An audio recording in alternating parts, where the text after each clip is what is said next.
is up, y'all? It's me, Tasha C, and welcome to the Tasha C Show podcast. Shout out to my YouTube and podcast fam. Hugs and loves. Thank you for all the support. Stay safe, positive vibes, positive healing. Say that just speedy recoveries if you need it. And thank you. And positive vibes, possibility protection for people who support me in advance. If you're one of my YouTube channels, shout out to CTV. Now, y'all, I know I usually have a longer intro, but it's one of those times. Now, yesterday I had good sleep, went to sleep early. This time it is 3:04 a.m. in the morning, or April the 7th, Tuesday, 2020. So I'm like, my sleeping pattern is off, so I figured, why not go ahead and do the podcast since I am up. Now, just to let y'all know, this is another episode of our Kings and Queens volume. It should be 67 now, or 66. So, I'll give it the information. If y'all also, I'm trying to make sure, if possible, in the description, to also name the main topics or topics or person or events that I talk about should be listed. So I did in the latest two podcasts that I've done about our kings and queens, that I have, what was talked about or people that were talking about. So today I think I'm just going to do two things. Most of the time, y'all, I have my timer because I'm not trying to have what happened to me or for y'all last week, which I had to do in two parts. But I just, sometimes, y'all, just to let y'all know if you're new here, sometimes I only read occasionally, maybe 1 to 4 articles or talk about certain things. I usually try to keep it to 20 minutes or under. Sometimes more than that. It just varies. So, of course, I had to pause, real quick, because I was just going to talk about, and I had it set on King Ramses and his wife. I don't want to say because Nefertari are two different queens. So, I had to sign up in order to continue reading it. And I had National Geographic since last week or week before last.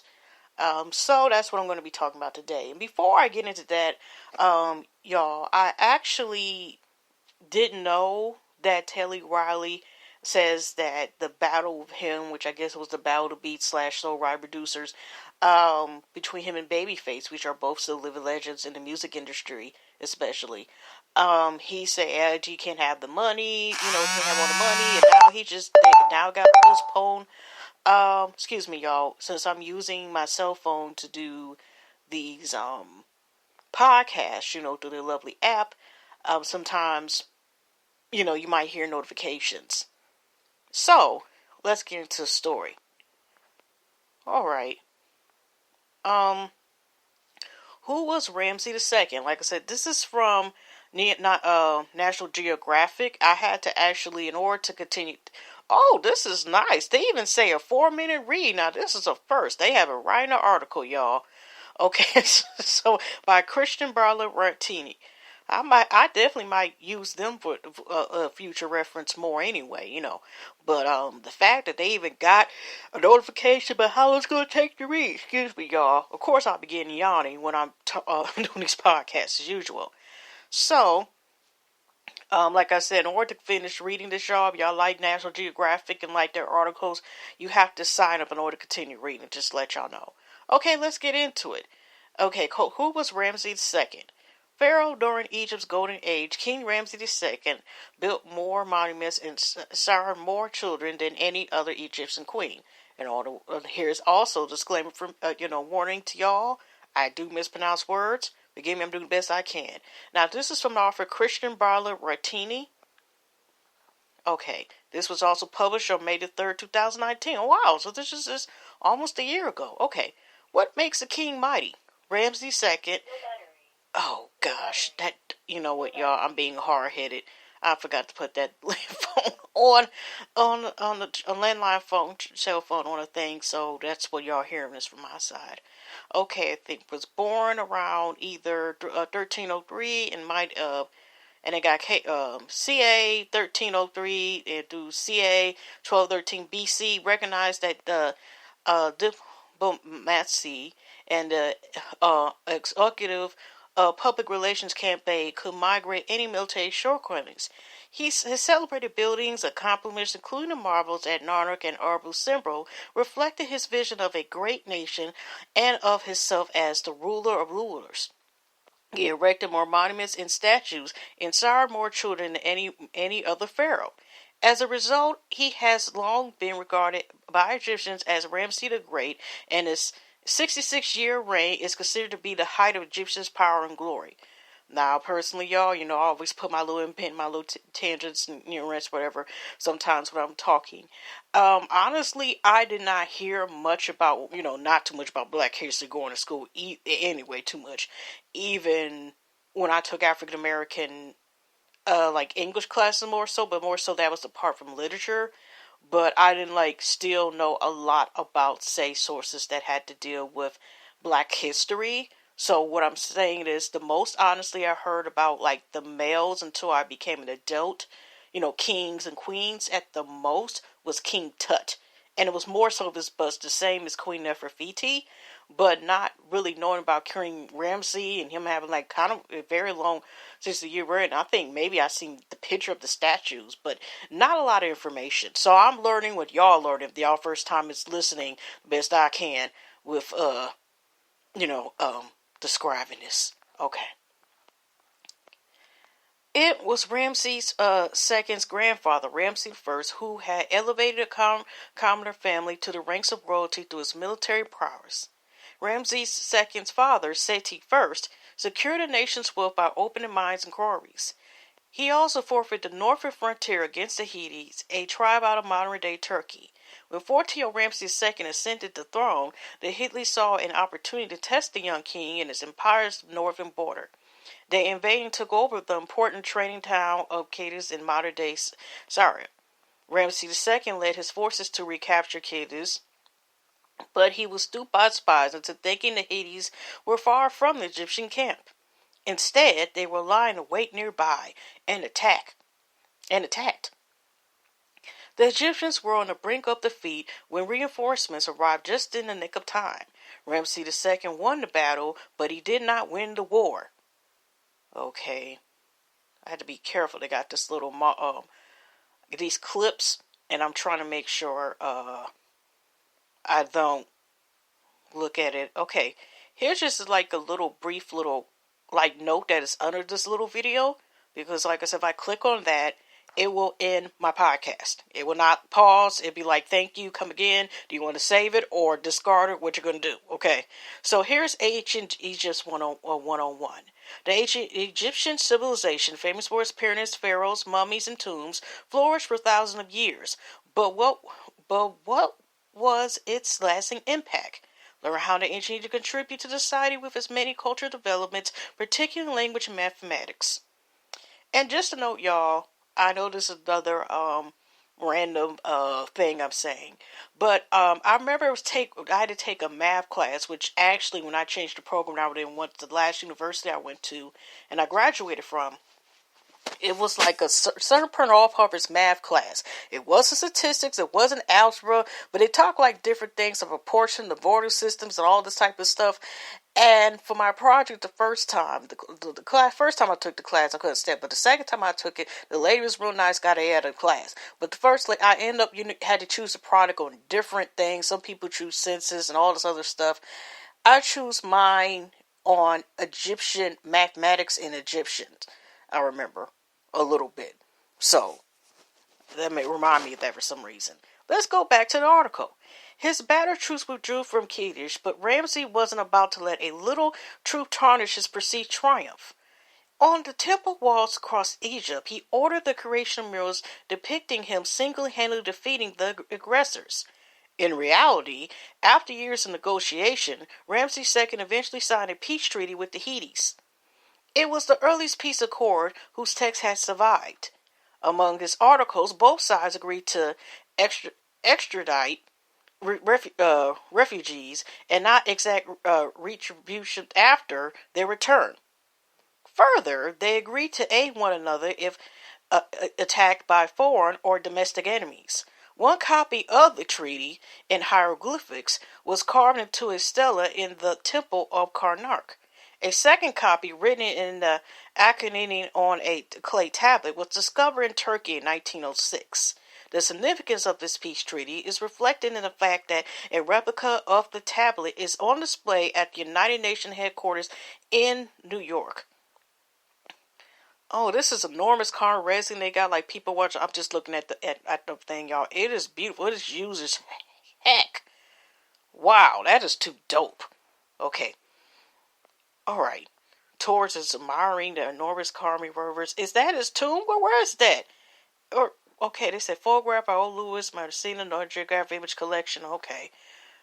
That's dope, but I don't want to be messing with if that's where the mommy is and stuff. Okay. I'm so it's beautiful, whatever that is. I don't know if it's a tomb or just a monument, large ornament in a museum somewhere. Living up to his greatness. As a sign of diplomatic good faith, Ramsay married the eldest daughter of Hitler's king. She joined him, Nefertari, his chief queen, and his enormous family. He sired more than 100 children. Oh, he was talking about making sure to fill the population. My goodness. At his new capital, per Ramsay Apti, though Sicily, named after himself. Okay, they say, see inside the wedding of Ramesses the Second and Hitti's princess. Maybe I'll look. I'm looking at that. Unless I pause this podcast and go in there, because I don't know if that is another article or if that is a medium that will stop this podcast. The wealth of Ramesses II reigned to be evident of his opulent building campaign, the largest undertaken by any pharaoh. The temples at the Karnak and Abu Simbel are among Egypt's greatest wonders. His funerary temple, the Ramesseum, contained a massive library sum of 10,000 pair scrolls. He honored both his father and himself by completing temples and corridors. For all of Ramesses II's efforts to ensure his legacy will live on, there was one testament to his power he could not have foreseen. After his death, nine subsequent pharaohs took his name upon ascending throne, solidifying his statue as the Great among the Egyptian rulers. Okay, rewrite a mummy of Ramesses II was issued a modern passport. Maybe I'll click on that next time. Alright, what the heck is this? Okay, this is the Abu Simbel Monument Temple. There's a little information about that. Ramesses II wanted there to be asking no question in which pharaoh had built a magnificent temple at Abu Simbel. At its entrance, 460-plus-foot tall seated statues of himself served as serenities. Dedicated to the sun gods, the temple extends 185 feet into the cliff via a series of 3 towering halls. That is amazing how humans can do all that, okay? Scenes depicted Ramesses II at the Battle of the Kadesh, as well as the pharaoh and his principal wife, Nefertari. I hope I'm saying her name correctly, making offerings to the sun gods. Ramesses ordered a second, smaller temple built nearby for Nefertari. Because of its remote location, Abu Simbel went undiscovered until 1813. In 1959, when the construction of the Aswan High Dam threatened to flood the site, UNESCO embarked on an unprecedented 20-year rescue effort that relocated both Abu Simbel temples, stone by home, to higher ground ground some 200 feet farther up the cliff. Okay, here's another thing. I guess we've talked. They said 4 minutes, but I guess it was like the general thing. Okay, y'all, making sure I'm reading this. Okay, Prince Kamawesti. Among the more of the 100-plus offspring of Ramesses II, Prince of Kamawesti truly stands apart. He held the prestigious post of High Priest of Prana, the Parton's god of Memphis. Bas Reese depicted him in his important duty tending the tomb of Pharaoh's scarce Apis bulls in the underground complex known as the Serum. Kerouac rests a larger legacy in his groundbreaking role as one of the first known archaeologists. He was interested by the 1,000-year-old landmarks from the Old Kingdom that surrounded him in Memphis. He inspected and restored several temples and pyramids. And at each restoration, he inscribed the names and titles of the builder's original owners, as well as his and his father's names. A millennium after his death, he was revered as a scholar and featured in a series of stories about his accomplishment. Okay, there's also like more on this topic. Worship for the Egyptian god spread to ancient Egyptians had cone mystery, and Richard Mama's case. Okay, I don't know if I'll be okay, let's get off this and go to his wife real quick. And if it's okay and that's an article, then I will probably go ahead and read that. Now this is just from Egyptian Online. It's not from a main site. It's just Ancient Egyptian Online. And this is Nefertari. Nefertari was the wife and queen of Ramesses II. She lived during the New Kingdom period and was a member of Egypt's 17th dynasty. Nefertari's known biography begins after her husband became Egypt's ruler. Scholars knew little about her family or past, but they can make some assumptions based on her titles. Who was Nefertari? Her name, Nefertari, monument meaning the beautiful companion, beloved by Mute, embodied the majesty and stature of Queen Nefertari. At the young age of 13, she married 15-year-old Ramesses II, who would come to be famously known as Ramses the Great. Ugh, these kids' marriages. Okay, Nefertari was likely a noble woman, but not a member of the royal family. She uses titles associated with a noble woman, but no titles calling herself a king's daughters. Records say that Ramses II and Nefertari were married before he ascended to the throne. Official records mentions her from the first year of his reign. Okay, here we're talking about the family. Ramses II ruled Egypt for 67 years and had 7 different queens. Well, they sure, some of them must have had twins or triplets. I don't know, because he had over 100. Okay, never mind. Must have been other ones besides that. Okay, first of these was Queen Nefertari. Ramses II lived for over 90 years and fathered at least 40 daughters and 45 sons. Nefertari was the mother at least 4 sons and 2 daughters. Africans have identified the mothers of some of Ramses II's children. However, most of the time, scholars had to make assumptions about the child's mother based on where his or her image has been found. 4 princes believed to be Nefertari's sons were oh Lord, here we go. Ishis, Pariherwar, Nemith, Meritum, and Mara. The 2 princes identified by scholars as Nefertari's daughters were Meteret and Hentawai. Some scholars speculate she may have had other children, but no evidence has proven this. Okay, let's talk about the marriage between them. Oh, this one statue though, the guy, and it's like, it's just this one of Ramsey, and he's like this giant. It's still beautiful, and his wife looked like a midget standing on top of his feet. Okay, but anyway. Nefertari was Ramses' wife for over 24 years. What was probably politically inspired union would over time blossom to an honest relationship wherein Ramses II celebrated his love for her with monuments and poetry dedicated to her honor.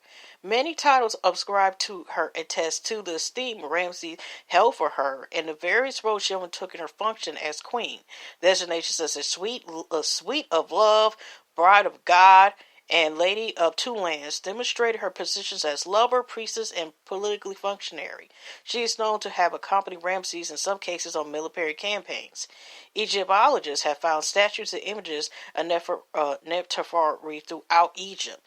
At Luxor, statues of the queen are at the foot of the giant statues of Ramses II.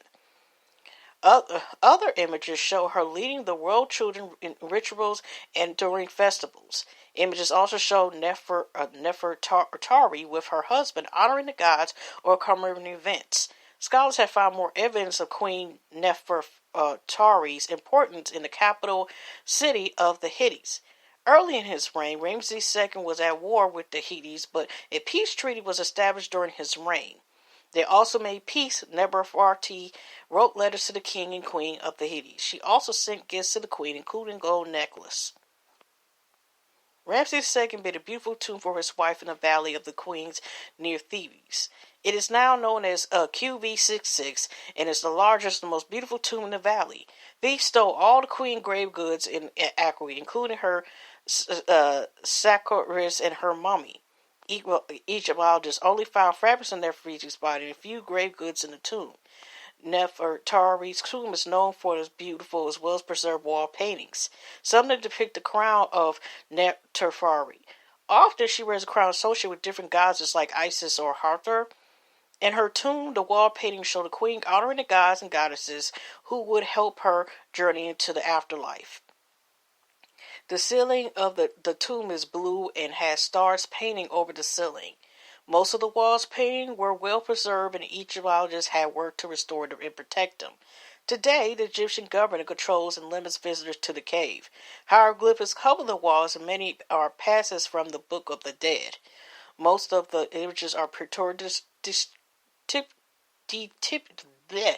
depictions of several chapters of the Book of the Dead. Queen Nefertari's tomb represents a key cultural image for two reasons.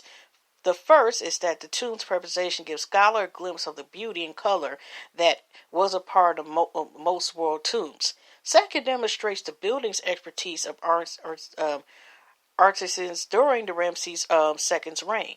Some scholars regard her tomb as one of the greatest and completed the greatest of the many works completed during his reign. They're just showing like her tomb, like showing the walls, and they are gorgeous. Okay. Here to go back to the Abdul Simon small temple in this article too.